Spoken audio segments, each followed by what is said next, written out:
नहीं तक देना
चंडी सर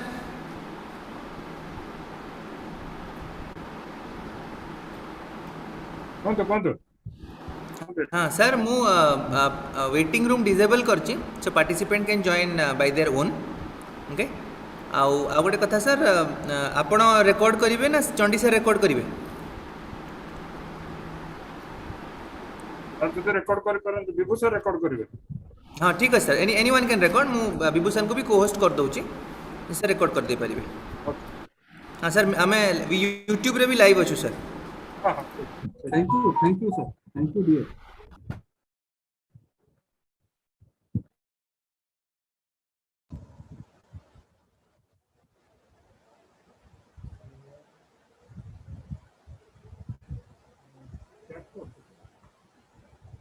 चैट कोड ना कोटा कहला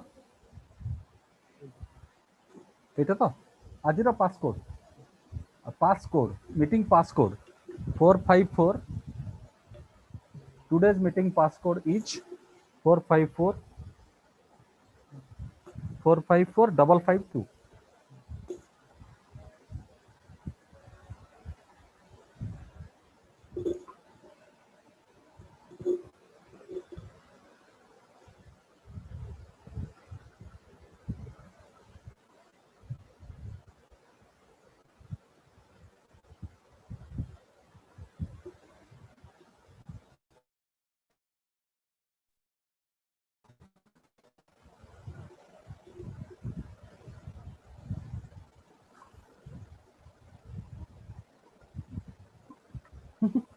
लेखिले भी लोक बुझुना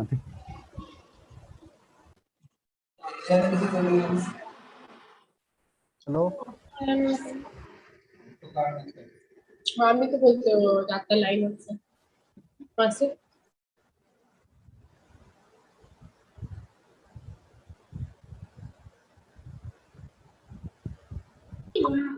जाते हैं ना ऑफिस, अभी बंद है ना बस।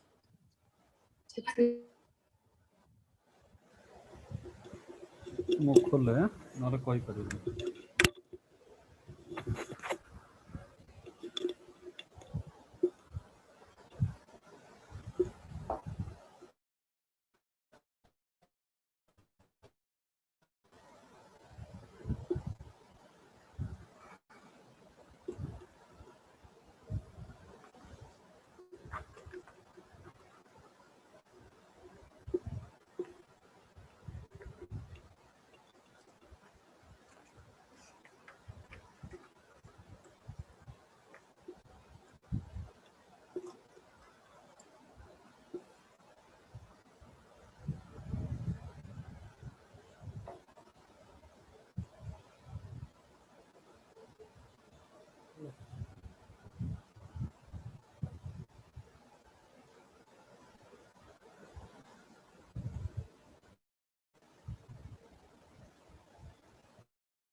सुप्रीत हेलो यस सर अरे नवनीता मैडम जॉइन कले कि देखछ ना सर करना टिके जगिता से कहते 55 रे एंट्री करिवे मु मु कॉल कर सर हां से 50 कहते पासकोड मु दे देछि व्हाट्सएप रे यस सर पासकोड मु तांको व्हाट्सएप रे दे देछि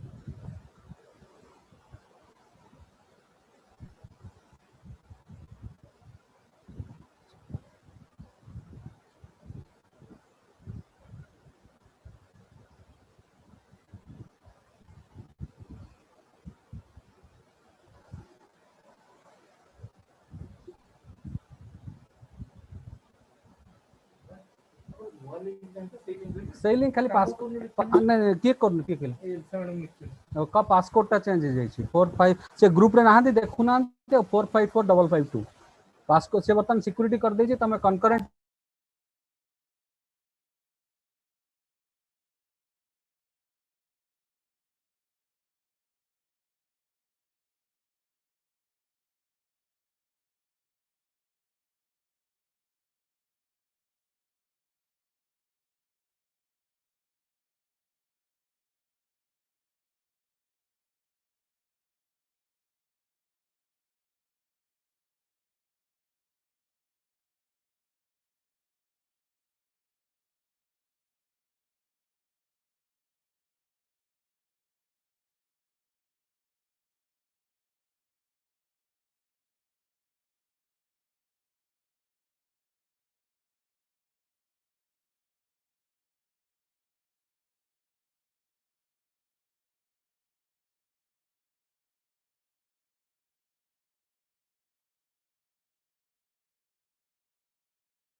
सर कथा हेली नवनीता मैडम सहित सी इज जॉइनिंग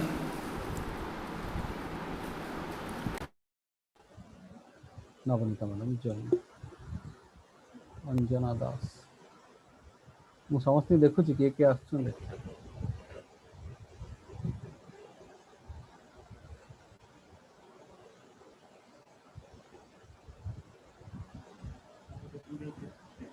बैठी बसनु देखियो ईयर सु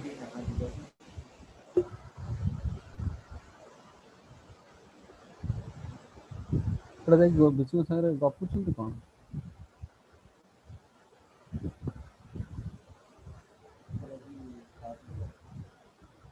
8 है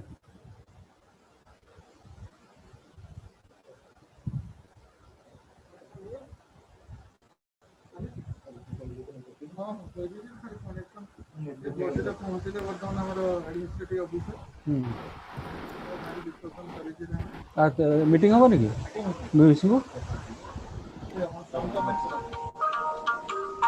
मैडम नमस्कार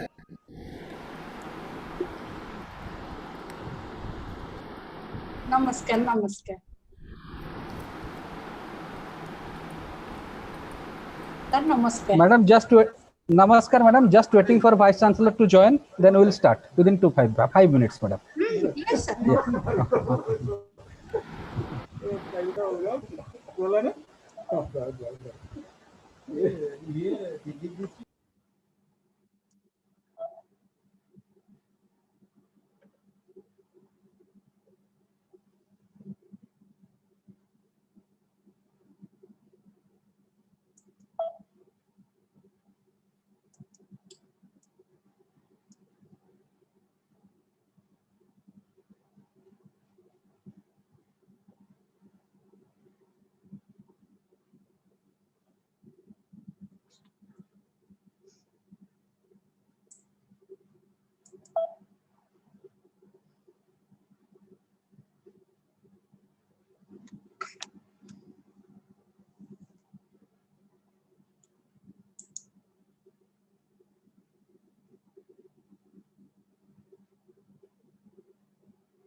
कही देछि ना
मैडम मैडम नमस्कार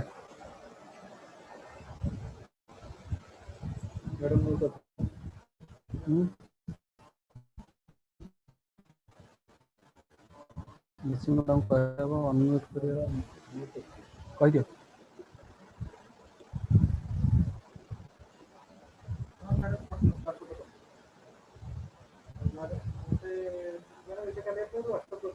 हाँ एबे एबे सुबिला हेलो हां हां मैडम सुबिला मैडम नमस्कार हाँ हां क्लियर मैडम सुबिला हाँ हाँ एबे अनम्यूट हो नथिला host was not madam allowing me madam start करियो मैडम हाँ ठीक अछि yeah we are dot in time madam हाँ I am in I think we can start Good afternoon and namaskar. Good afternoon and namaskar to all. I welcome you all to this second day of the 5-day faculty development program on research methodology and project writing conducted by IDP cell of Ramadevi Women's University. Honorable Vice Chancellor, Professor Aparajita Chaudhary, esteemed resource person of the day, Professor Navanita Ratha, Chairperson PG Council, Professor Sasmita Mahanti, dignitaries, invited guests, and fellow participants. Now, the event has seen the second day of the light. It is because of the wholehearted cooperation of the authority and the resource person, and nevertheless the participants. Now I request Honorable Vice Chancellor to address few words. Vice Chancellor, Madam, please.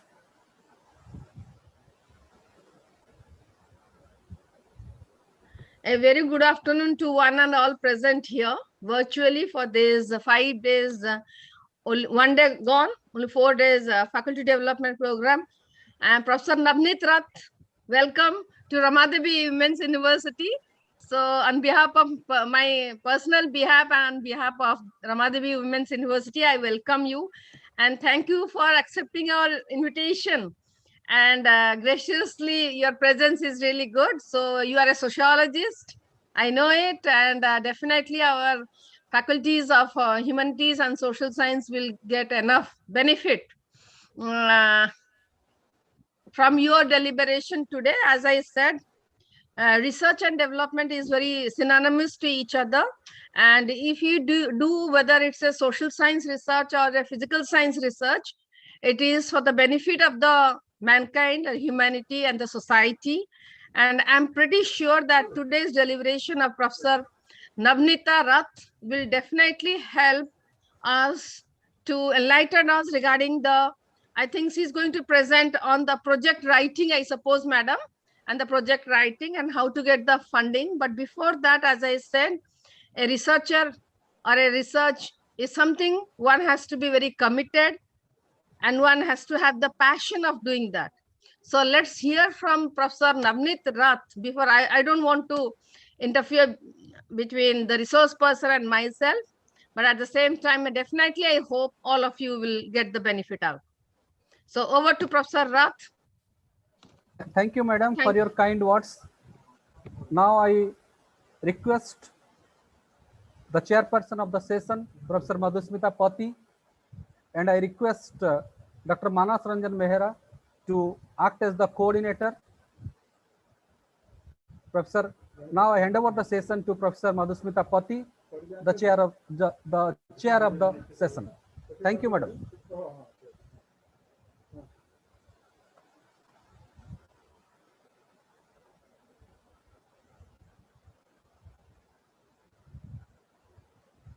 Professor Pati, please. Madhusmita madam, please unmute yourself. Yes, ma'am. Thank you, Chandy sir, for giving me this opportunity.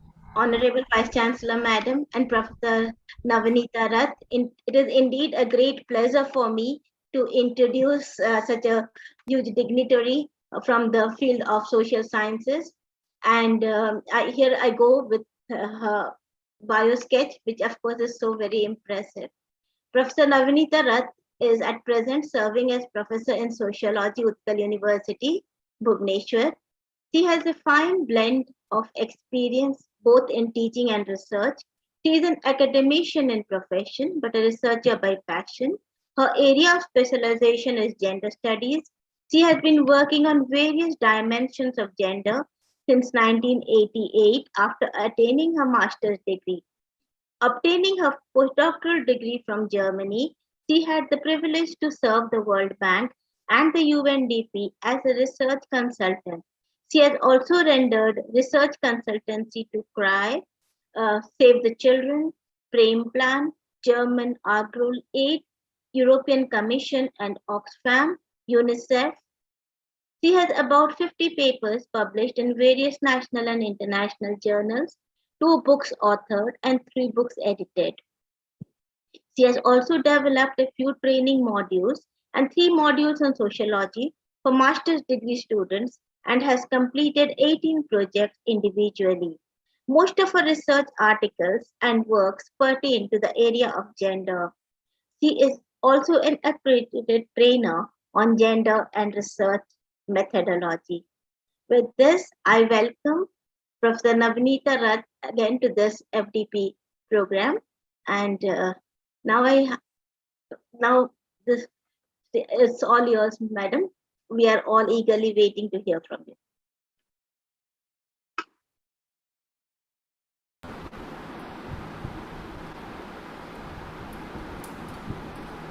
Can we start now? Am I audible? Yes, madam. Yes, madam. Honorable Vice Chancellor, Madam, Professor Chaudhary, then the coordinator of this particular FDP, Chandi sir, who has been contacting all throughout, Madhusmita Madam, who is there, who is actually taken over the floor to anchor the floor. And as Madam, I will start, and all my dear participants, because it's a learning process for both of us. Even if I am on this side, I think I can better learn, because I have to open around 300 some odd antennas, because that is we have got so many participants, and it's really nice to have such a big floor where we can discuss about writing a proposal. When Chandi sir actually requested me to give a deliberate on writing a project proposal, I was thinking that each one of us do write a proposal. So as a result of which, what I want to say that it is a very common topic, but it involves certain technicalities which we can discuss in the due course. But I will request all the participants, let us make the discussion interactive, so it will be more lively for both sides, for me as well as for you. Wherever you find any problem, you can just ask me to stop. You can ask, we can go on deliberating. So can I just make a small, a short slide presentation? Can I just make the presentation now, share my slide? Yes, madam, you can share it. Is it visible now? Is it visible? Yes, madam. Is it visible to all the participants? Yes, madam. Okay, good. So let us start with this. In this afternoon, let us start with writing a research project proposal. So there are two things. One, when we write a PhD thesis and a project proposal, they are two different things, I will say.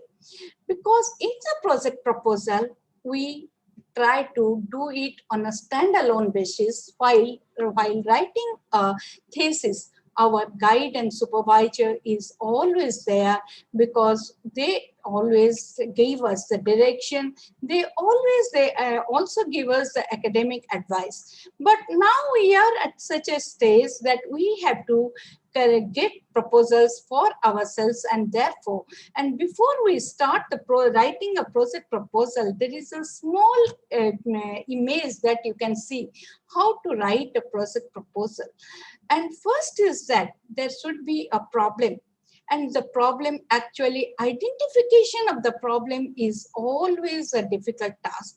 It is not only difficult for the person who proposes a problem project, but it is rather more difficult for the person at the board who actually screens the project, because each of the problem are so competitive that it becomes really difficult for them to judge which project carries better merit.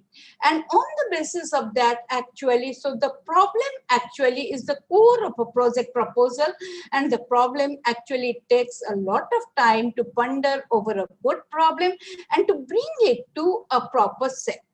Then from the problem, when we are discussing on the problem, there are n number of problems actually hunt us, and we will think to which problem we need to give weightage so that our project will get through the screening board. The second thing comes vision. By the time it comes to vision, you see, it is becoming more focused. And once we develop a strong vision, the problem becomes more and more focused, as a result of which from a macro basket we come to a micro plate where we get a problem for ourselves and we develop a lens that is the vision for the problem. The third thing is that how it will benefit. Benefit to whom? Now, Madam, just before us, when our Vice Chancellor, Madam, opened the session, she told research is always synonymous with development. I do agree with this. And development of whom? The development of the society, of the community. So the benefits, you will look into the benefits, how we always say, we take up project, we are all teachers, sometimes under compulsions we take up projects because we know it will be counted in our API score, but that should not be the motto. How it will benefit both to us, it will at least increase our academic horizon, and at the same time it should be beneficial to the society. And so the project proposal that is having the maximum deliverables for the society actually takes the fruit and get through the proposal. Then the fourth one is the deliverables. Benefits are again related to deliverables. In terms of deliverables, the deliverables may be all the deliverables may be beneficial, but we have to judge and we have to weigh which deliverable is more beneficial, as a result of which the board decides that this will be more beneficial so that we can get better benefit. So it is again a benefit analysis where we make and we connect the deliverables with the benefits. Then comes the fifth one, comes the success criteria. I may be very, very ambitious in taking up a project, but how far it will be successful, I can make it feasible and I can get the task done. That is very, very important. So the success criteria we have to look into. The next one is deadline and plan. Deadline, who sets the deadline? Is it the person?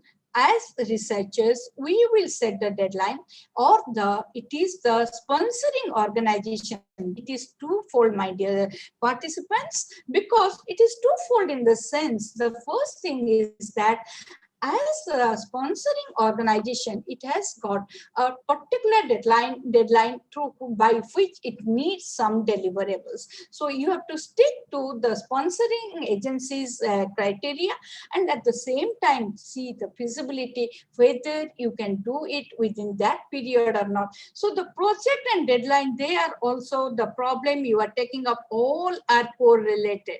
Then the cost and the budget. So the cost of the project, you have to, it is again an auction sale.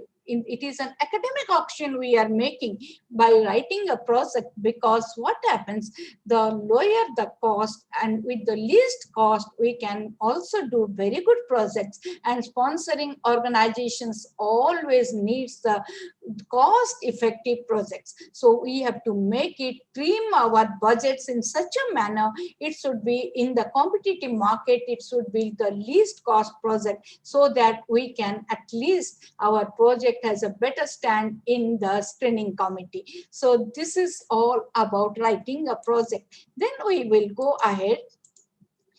Then why do we write a proposal? Why do we write a proposal? So a research proposal is actually written to express our intent to carry out a research, because teaching and research, they need to go hand in hand. Teaching actually, after some days, it becomes redundant if it is not actually aligned with research. So research is important thing in teaching, and it is from our point of view, I am telling, from all of us are teachers, we belong to the same fraternity, and for us it is required. But if I say what the other part is that anything, if to get a market, in order to solve an issue, it requires a penetrating mind. A penetrating mind in any form is a research. You know, I always say a small child, a very infant, a small infant you can take example of. When the child goes on thinking and just doing a jigsaw puzzle and how to bring it, that is also a type of research. But why I tell you that it should at least express our intents that we want to do something, we want to search something which will be beneficial for the society.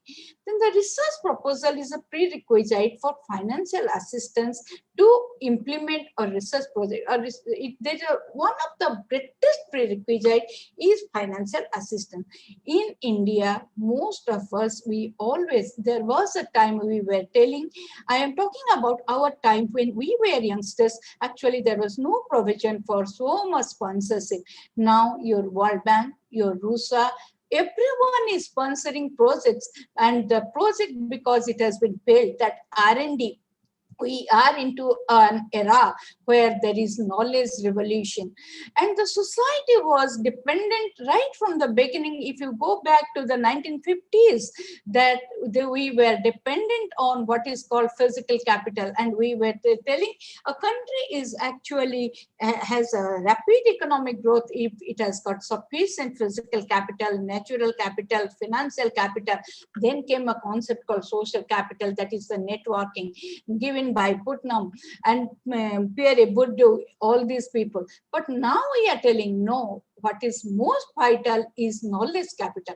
So in order to generate this knowledge capital, we need research, and therefore a number of research agencies, sponsoring agencies have mushroomed in the country who are sponsoring projects, and so that the R&D will be very, very strong, which will be helpful for all dimensions, all facets of the society, whether it is academics, whether it is production, whether it is solving a problem. So all this, they are encouraging research. So India has now actually landed upon an era where we are promoting research. So therefore, sponsoring organizations have come up. So let us take advantage of these sponsoring agencies. Then funding is sought in whole or part. Why I tell whole or part? Because sometimes it so happens, you must be remembering, many of us apply for ICSSR projects. ICSSR sponsors if you have done a part of it, and part of it is either sponsored by ICSSR or UGC. So what happens? Suppose I have done my research or PhD work and I have taken it to a certain level, and for the remaining one, it is the sponsoring organization gives a part sponsorship, but there are organizations which give full sponsorship if it is in their interest. But if it is in our interest, mostly we were getting part sponsorship, and that is why.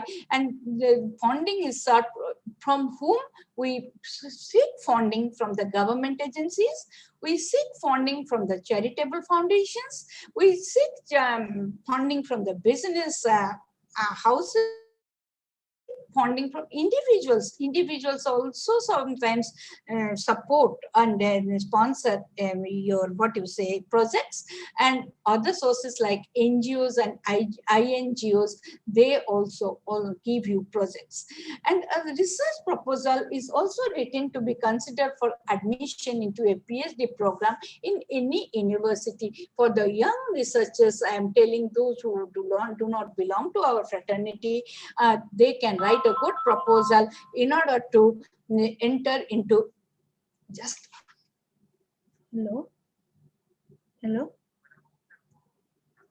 sir poche tike I'm going to meeting re achi poche kotha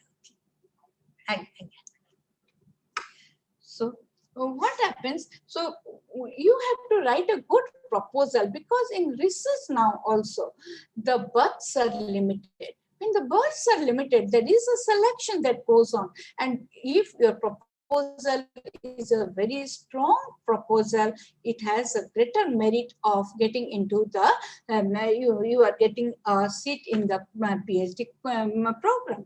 It reflects the proposal's depth of knowledge. A proposal, why do we insist on a proposal? Because we insist on a proposal because a proposal is a mirror and it's a reflection of the depth of knowledge the individual have. We say through doing project, we will get knowledge, but we should have some previous knowledge, otherwise we cannot deal with the project. So it expresses the depth of knowledge, the degree of interest, the skills, vision, passion to work in a particular area. So first is knowledge, how much you have an idea on that particular thing. Knowledge, I am telling, the theoretical foundation should be very, very strong so that you can write a good project. And when a proposal is strong, it is expected that the outcome will be strong. The second thing is that your interest in the area. Suppose someone compels me, you have to do a research in this particular area, agroforestry or something, that which is not my area of interest, so it may not attract me. But under compulsion, if I write, I may not have that depth of knowledge, I may not have that degree of interest, so that will become the driving force to give a good academic output. The third thing is that the skill, whether I am a skilled researcher or not, how I deal in my, because many of our researches now, they are based on empiricism. So even if they are based on secondary data also, I should have the skill to create, to get the best possible data and information for my project. Then the vision I have, why I am doing this project, in what way I can just, what are the deliverables through which at least my project will be of some seminal, have some seminal contribution in future. The next is the passion to work. I should be a passionate researcher. Research is not the cup of tea of everyone, my dear friends. A researcher is someone who actually has a passion to do a research in a particular area. So it reflects the interest and the plan of action. The proposal always tells you the plan of action. It not only gives the idea on your knowledge, but how you plan, how you fetch out the entire course of your research. That is very, very important. And the clarity is the only quality of a proposal to be passed. The next is that if you are putting very high sounding words, if we are incorporating jargons, that proposal may not get passed. But a proposal so is, I tell you, it reflects the vision or the lens you have and how clear it is. If a proposal clear, if it is built up in a particular way, then at least you know that your proposal is a very, very valid proposal, and you are yourself convinced, and it will also in your absence convince the board which is scrutinizing your proposal. So a research proposal aims to contribute to what? First is that it is the reader, that your project is important. Those who are reading your project, there are who are the stakeholders in a project proposal. The stakeholders in a project proposal, in a project, will be the researcher. The second thing is the board, which is reviewing your project for sponsorship. The third thing, those who are reading your proposal for any policy or anything. The fourth one, the community on whom you are researching upon. So if all these stakeholders are fine that it is important, then the proposal itself is very, very important. Then the second thing is that it should be based on strong academic logic. The logic should be very, very strong. Now, normally what happens, we always try to take up such problems where a lot many works have been done. So while we say, when we are very young and immature researchers, those who are coming for PhD, they justify their topic on the ground that actually, madam, a lot of books and lot of literature is available. But my dear friends, if we go for a project, where no work has ever been done, that will be actually helpful. The course of doing the research is very difficult, but the reward is actually manifold in character. It has rich dividends for you, and it should be well thought out. The project proposal should be well thought out, because we sometimes see, I have seen that in the projects, the title is very catchy, but when you go in and in, that is just like Alice in Wonderland, you find that actually no wonder is there. Many of the things people just do, just whimsically, they do not apply their brain, that what should be the tool, what should be my methodology, so that I can do the best, I can give a justice to my research project. The last one is, I will say, about well thought out techniques and research methods that you have to be careful about, and the feasibility, whether it is feasible or not. Suppose I give you an example here. I will say, I will conduct a study on the Naxalites. So I have to think 1,000 times before I propose such a topic. Whether it is feasible or not, topic is very, very alluring and lucrative for me.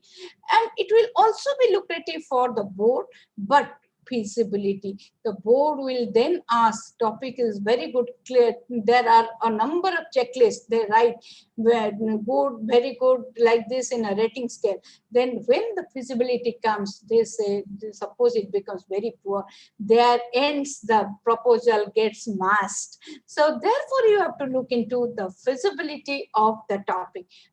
Is it clear, or do you want to ask anything here? Do anyone? Any question, or shall I make a Madam, move? we will discuss at the end. You can Okay, proceed. okay, no issue. Then research project for teachers. Many of us are teachers, I hope. Chandi sir will be telling me. I hope many of our teachers might have joined this FDP. Yes, madam. We have a lot of faculties and research scholars, madam. Yeah. So faculty is outdoing the research scholar? All over the country, madam. Okay, it's very good. So right now, in this Zoom platform, we have 428 participants, and it is already live streaming in YouTube also, madam. Oh, so it's a very, very successful program, I think. And the credit goes to the coordinator. So what No, happens? madam, it's all your...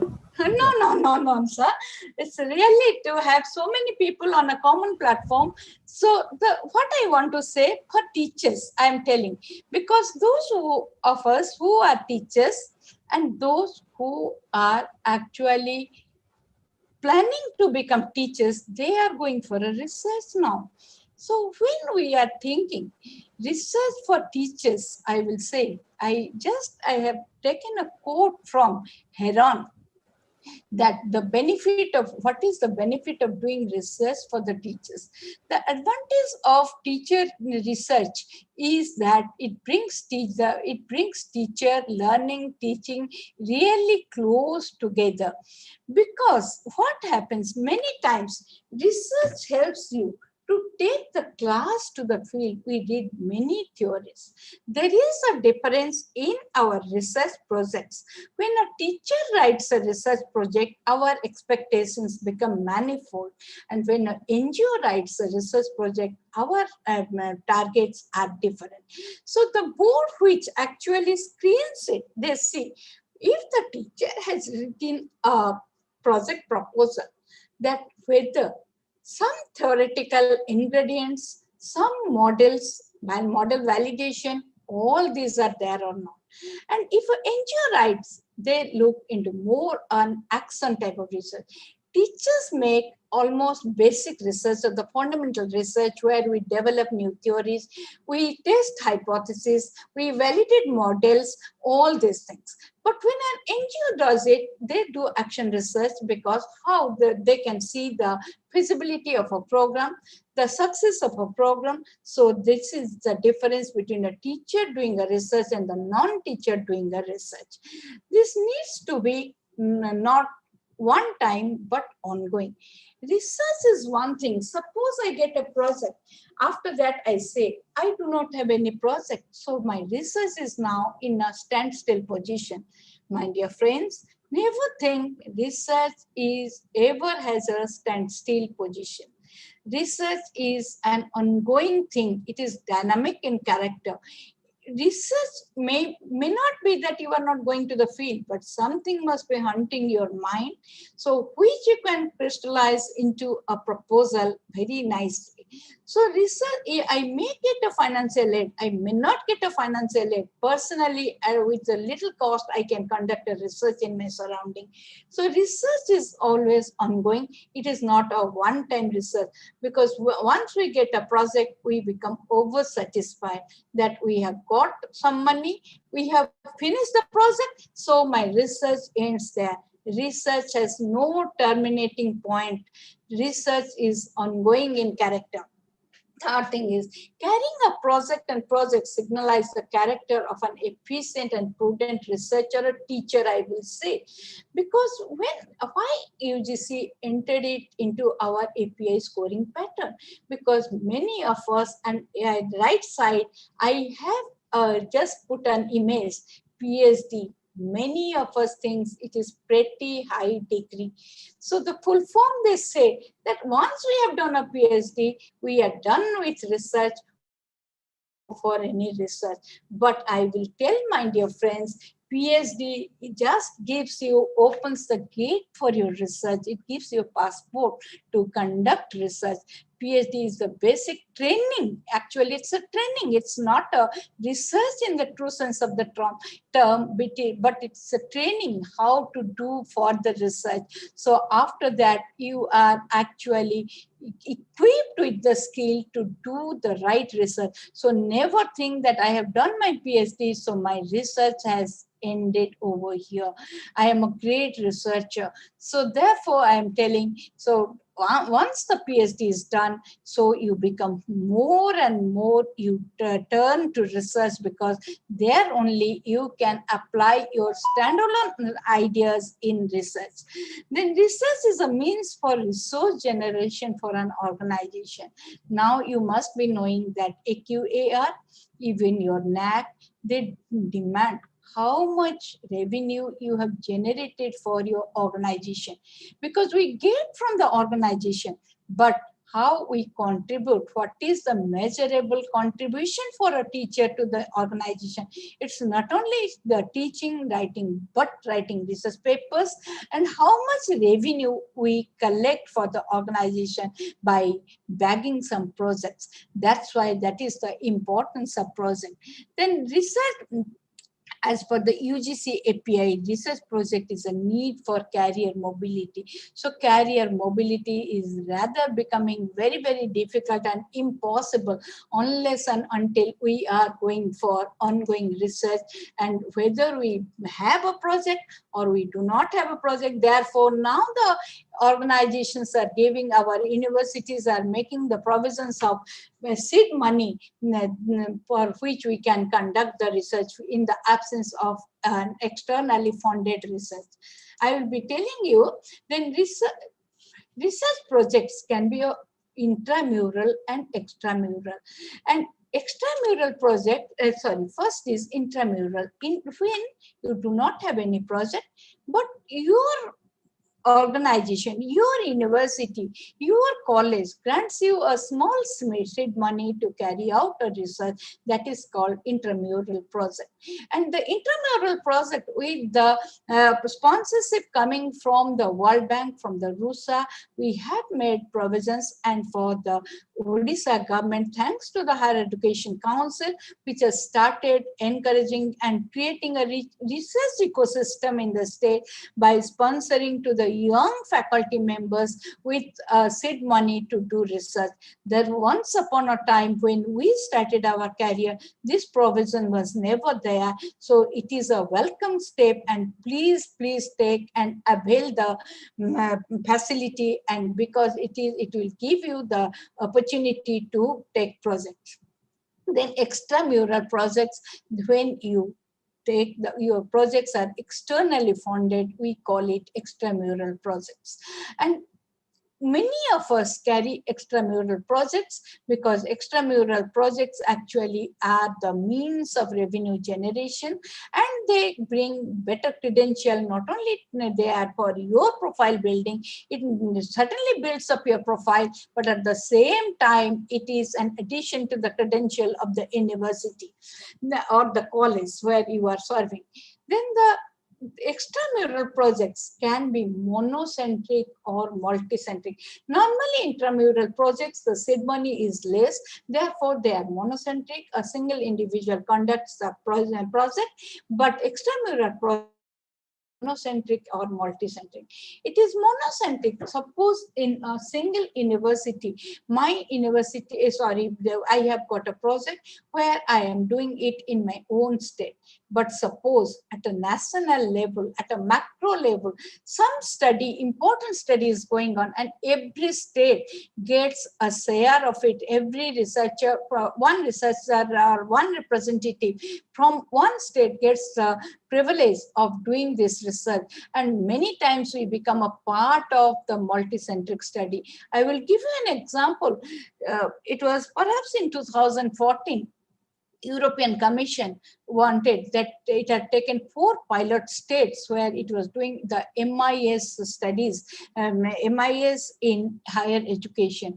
And it was, Odisha was one of them where I was the principal investigator. So many and similarly in Rajasthan, Andhra Pradesh and Uttar Pradesh, they had simultaneously launched the project in 4 different states, and they give you on the basis of the profile you have. So by the time, after 10 years down the line, you will see if you are conducting regular research, your profile building up will be very nice, and you will be invited for all purposes for multicentric studies, because multicentric studies normally require research credential. So your academic credential, along with your academic credential, your research credential, your output will be actually counted there, and you will get a multicentric study. The multicentric studies goes on at different centers.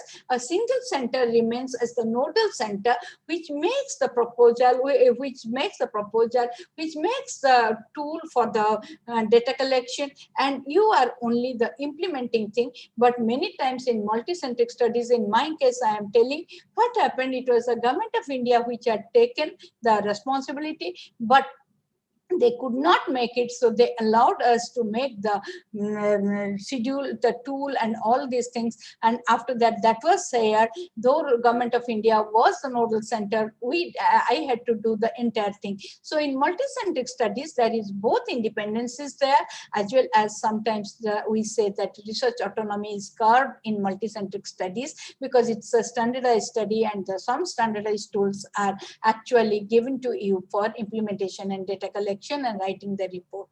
Then the third one is individual research project and group research project. I tell you, if you are giving a major project, always a group research project is actually counts. Even if you are giving a minor project, if you are into a department, if all the members of the department, they actually come together and all of you write the proposal, then the group research project becomes feasible. And it actually helps you to lessen the burden, because everyone takes up the burden and there is a collaging of the research work. But the only requirement is that there will be a good coordination between the PI and the co-PIs, so that the research goes on very well. Normally, in many of the medical research centers, these group research projects are always continuing, but for us, we always go for individual research project, with the apprehension that we may not get that cooperation, but we have to create the cooperation, we have to create a social capital to do group research. Then the disciplinary versus cross-disciplinary or interdisciplinary, I will say, the disciplinary research it is only from your discipline's perspective you are doing the research. But now we have come to an era where we are no longer standing on the an islandic concept. We have to connect with other disciplines to get the best sustenance, academic sustenance from other disciplines. So there we have to apply for cross-disciplinary and interdisciplinary when the board sees an interdisciplinary project versus a disciplinary project, an interdisciplinary project always gets a precedence over the disciplinary project. So let us go for interdisciplinary projects. And the last one I will say, then we will go to the next, that is the funding agency. And Chandi sir had told me specifically, madam, you talk a little bit on the funding agencies so that our participants will know what are the funding agencies. And then I have tried to make it, club it in 2 slides, that the funding agencies and the nature of project they demand. So projects are also based on the funding agency's needs. When you are writing a project for any funding agency, you just look at their background, what are their focal areas, so that what will happen, you can write a project in that direction and you can first of all judge whether that area suits you or not. And if it suits you, you can write a project which can easily get through. The first is the University Grant Commission, State Higher Education Council, and the RUSHA, Rashtriya Uchchata Shiksha Abhiyan. All these they are giving projects through COEs. RUSA is giving projects through COEs, you must be knowing. Center for Excellence are there. And the Center for Excellence are actually created to create a research ecosystem and to create some research productions in that particular area. Therefore, they also invite, and they normally, they are intramural projects, and the RUSA gives the funding to the university gives funding to the COEs, and the COEs try to look at the merits of the proposals, and they give the funding to the individual project proposal bidders. And therefore, so these are, and there, what type of research normally we promote here?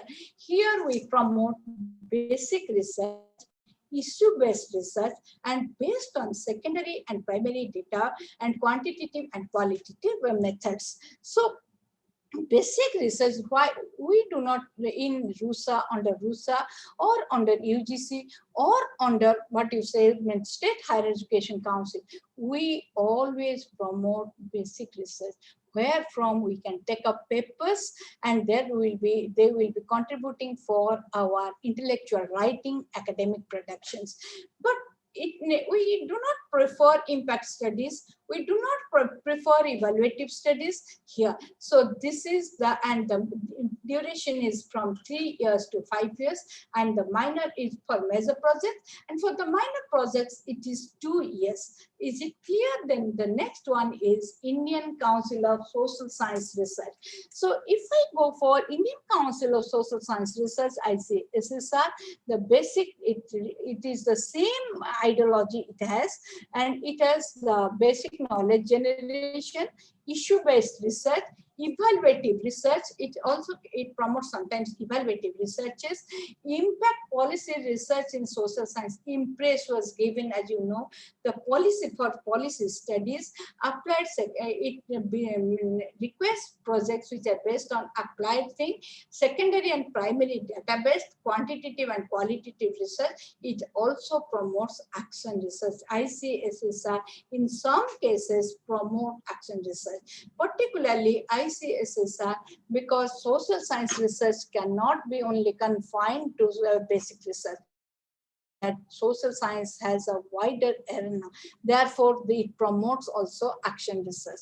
Then fourth foundation, it is purely action research. It is interventional research, as I tell you, because interventional research, you can introduce an intervention, see the impact, and if the impact is very, very positive, or if you want that there are certain limitations of the impact, you can also suggest for a renovation or reformation of that policy. So action research, they promote action research. For example, I will tell you,